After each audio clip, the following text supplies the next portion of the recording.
Hello everyone, welcome back to my channel. आज के अपने इस वीडियो में हम डिस्कस करने वाले हैं एस्केल हेलमिंथेस के बहुत ही इंपॉर्टेंट क्वेश्चंस को। चलिए स्टार्ट करते हैं अपना वीडियो। फर्स्ट क्वेश्चन है, साइक्लॉप्स किसका द्वितीयक पोषक है? ए हुकवर्म, बी पिनवर्म, सी नेहरूबा गिमीवर्म, डी गोलक्रमी। तो इसका सही जवाब होगा ऑप्शन नंबर सी, नेहरूबा गिनी वर्म। अगला प्रश्न देखते हैं।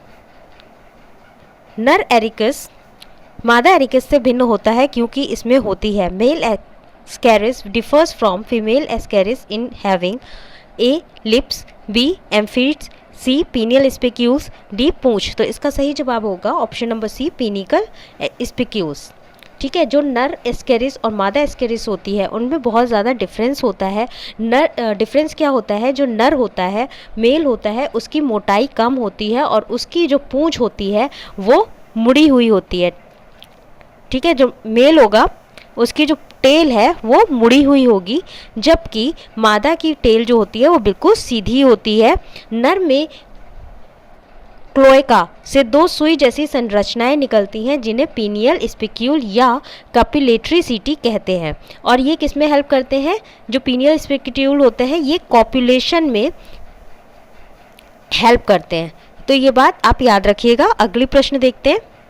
सीड वर्म किस कृमि का दूसरा नाम है? Seed worm is the alternate name of a pinworm, b hookworm, c आंत के गोल कृमि इंटेस्टाइनल राउंड वर्म्स, डी नेहरूबा गियोना वर्म। तो इसका सही जवाब क्या होगा? इसका सही जवाब होगा ऑप्शन नंबर ए, पिन वर्म। सीड वर्म को पिन वर्म के नाम से भी जाना जाता है और इसका वैज्ञानिक नाम भी याद रखिएगा आप। इसका वैज्ञानिक नाम जो होता है वो होता है एंट्रोबियस, एंट्रोबियस वर्मिक्यूलिस क्यूलेरिस। ठीक है, तो ये भी आप याद रखेंगे। अगला प्रश्न देखते हैं। किस संघ में वास्तविक देहगुहा अनुपस्थित होती है? True coelom is absent in which phylum? A Nematoda, B Annelida, C Echinodermata, D Mollusca. तो इसका सही जवाब होगा ऑप्शन नंबर ए, निमेटोडा। जो निमेटोडा होता है इसमें वास्तविक देहगुहा यानी कि ट्रू सिलोम जो होता है वो एब्सेंट होता है। अगला प्रश्न देखते हैं। निम्नलिखित में से कौन सा सही सुमेलित नहीं है? Which one of the following is not correctly matched?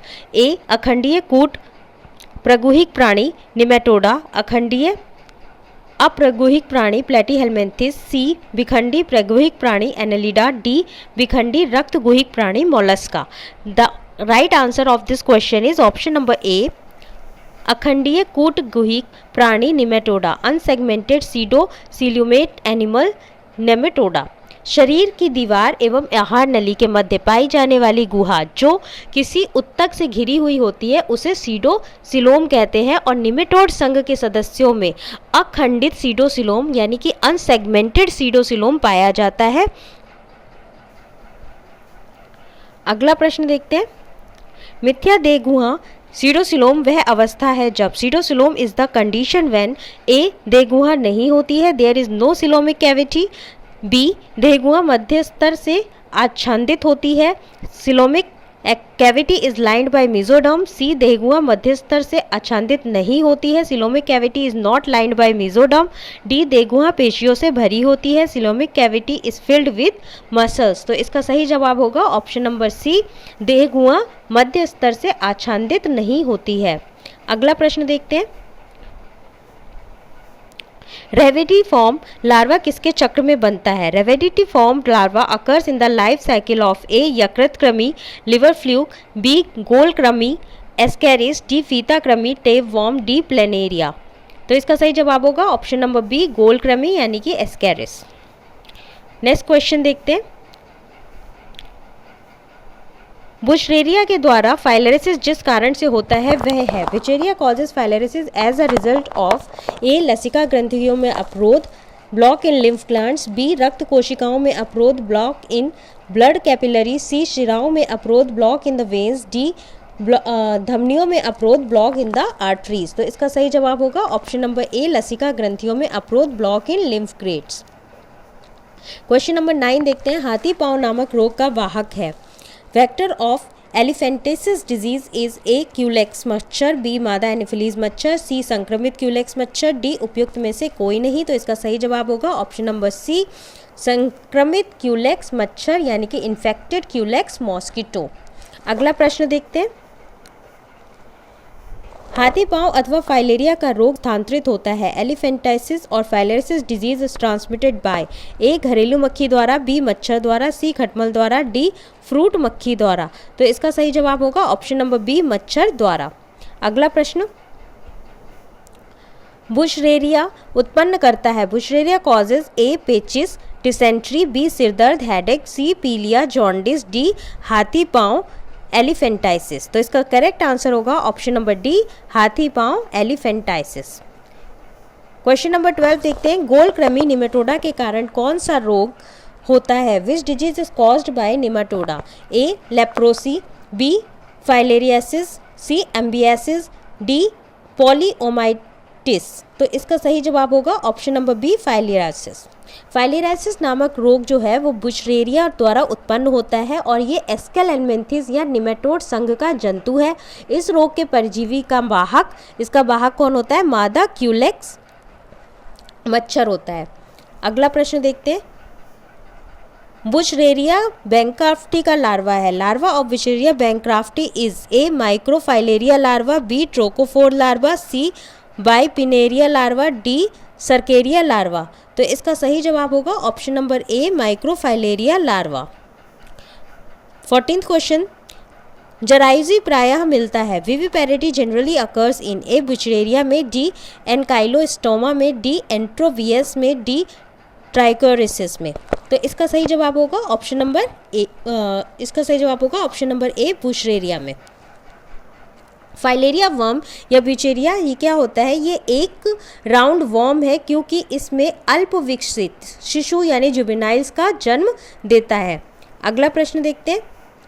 सिंशियल्स अधिक चर्म पाया जाता है। Syncytial epidermis is found in a Planaria में, बी एस्केरिस में, सी केचुए में, डी तारमीन में। तो इसका सही जवाब होगा option number B, Ascaris.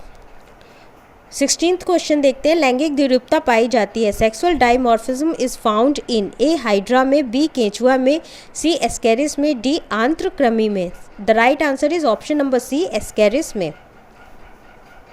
17th question,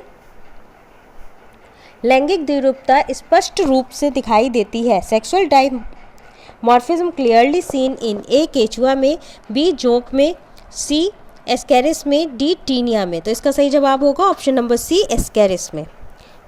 18th question, Ascaris का प्रथम तरुण डिंभक कहलाता है। The first juvenile larva of Ascaris is known as a filiform larva, b rhabditiform larva, c miracidium larva, d microfilaria. तो इसका सही जवाब होगा option number b, rhabditiform larva.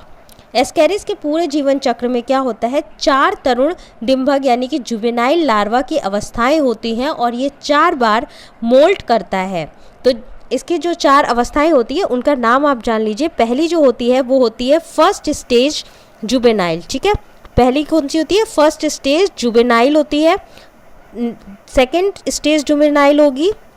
Third वाली स्टेज को कहते हैं हम थर्ड स्टेज जुवेनाइल और फोर्थ होती है फोर्थ स्टेज जुवेनाइल। अगला प्रश्न देखते हैं। मनुष्य में एस्केरिस की अवस्था, एस्केरिस की संक्रमण अवस्था होती है। Infective stage of Ascaris to man is A प्रथम जुवेनाइल, बी द्वितीय जुवेनाइल, सी तृतीय जुवेनाइल, डी चतुर्थ जुवेनाइल। तो इसका सही जवाब क्या होगा? इसका सही जवाब होगा ऑप्शन नंबर बी, द्वितीय जुवेनाइल, सेकेंड जुवेनाइल। अगला प्रश्न, माइक्रोफाइलेरियाई रात में निवास करते हैं। माइक्रोफाइलेरियाई ड्यूरिंग नाइट रिसाइड्स इन ए परिवेशी वाहिकाओं में पेरिफेरल वेसल्स, बी भीतरी रक्त वाहिकाओं में डीप सीटेड ब्लड वेसल्स, सी केवल शिराओं में केवल वेन्स, डी आंत्रयोजी शिराओं में मेसेंट्रिक वेन्स में। तो इसका सही जवाब क्या होगा? इसका सही जवाब होगा ऑप्शन नंबर ए, परिवेशी वाहिकाओं में पेरिफेरल वेसल्स। अगला क्वेश्चन देखते हैं। निम्नलिखित में से किस एक का कोई मध्यस्थ पोषक नहीं होता है? Which one of the following has no intermediate host? A Plasmodium, B liver fluke, C tapeworm, D Ascaris. The correct answer is option number D, Ascaris. अगला प्रश्न देखते हैं, किसी परजीवी के द्वितीयक पोषक की आवश्यकता नहीं होती। Which parasite does not require secondary host? A Fasciola, b Taenia, c Ascaris, d Plasmodium. The correct answer is option number c Ascaris. अगला प्रश्न देखते हैं, निम्नलिखित में से किस परजीवी की मध्यवर्ती पोषी नहीं होती है? Which of the following parasites has no intermediate host? A फीताकृमि, टेपवॉर्म, बी एस्कैरिस, सी यकृत पर्णाव लिवर फ्लूक, डी मलेरिया परजीवी मलेरियल पैरासाइट। तो इसका सही जवाब होगा option number b Ascaris. 24th question, किसी परजीवी में इंटरमीडिएट होस्ट नहीं पाया जाता है। Which parasite has no intermediate host? A Fasciola, b Ascaris, c Taenia, d Plasmodium. The correct answer is option number b Ascaris. अगला प्रश्न देखते हैं, एस्कैरिस में उत्सर्जन अंग इस प्रकार का होता है। In Ascaris the excretory organs are in the form of a, J, b, L, c, H, d, M. The correct answer is option number c H. Ascaris में एच के आकार का एक्सक्रीटरी सिस्टम होता है। यह एक अकेली कोशिका से विकसित होता है जिसे रिनेट कोशिका कहते हैं। क्या बोलते हैं उसको? रिनेट कोशिका कहते हैं। अगला प्रश्न देखते हैं, अमीवीय शुक्राणु पाए जाते हैं। Amoeboid sperms are found in A Hydra में, बी ल्यूकोसोलेनिया में, सी घोंघा में, डी एस्कैरिस में। तो इसका सही जवाब है ऑप्शन नंबर डी एस्कैरिस में। एस्कैरिस में जो स्पर्म्स होते हैं वो पुंज विहीन, अमीवॉइड तथा असिमेट्रिकल होते हैं और एस्कैरिस को राउंड वॉर्म भी कहा जाता है। अगर यहाँ पर एस्कैरिस की जगह राउंड वॉर्म लिखा हुआ है तब भी आपका आंसर यही होगा। अगला देखते हैं, रूट नॉट रोग उत्पन्न होता है। रूट नॉट रोग disease caused by A mycoplasma से, बी निमेटोड से, सी वायरस से, डी कवक से, फंजाई। इसका सही जवाब होगा ऑप्शन नंबर बी नेमेटोड से। 28th क्वेश्चन देखते हैं, लोआ लोआ द्वारा संचरित संक्रमण का संवाहक होता है। The transmission of infection caused by लोआ लोआ इज थ्रू ए क्राइसॉप्स प्रजाति, बी एनाफिलिस प्रजाति, सी क्यूलेक्स प्रजाति, डी मस्का डोमेस्टिका यानी घरेलू मक्खी। तो इसका सही जवाब है ऑप्शन नंबर ए क्राइपेक्स प्रजाति। लोआ लोआ क्या है? लोआ लोआ एक निमेटोड होता है, ये आप याद रखेंगे, जो लोआ लोआ फाइलेरेसिस नामक रोग को उत्पन्न करता है और इस रोग की वाहक जो होती है वो क्राइसॉप्स प्रजाति की मक्खियाँ होती हैं। कौन सी प्रजाति की होती हैं? क्राइसॉप्स प्रजाति की होती हैं। और लोआ लोआ को आई वॉर्म के नाम से भी जाना जाता है। किसके नाम से जाना जाता है? आई वॉर्म के नाम से भी जाना जाता है। अगला प्रश्न देखते हैं, तो ये थे हमारे प्रश्न एस्केल हेलमिंथिस से रिलेटेड। ऐसे ही प्रैक्टिस सेट्स के लिए बने रहिए मेरे चैनल के साथ। अगर आपको मेरा वीडियो पसंद आया हो तो प्लीज़ मेरे वीडियो को लाइक करें, शेयर करें और सब्सक्राइब करें।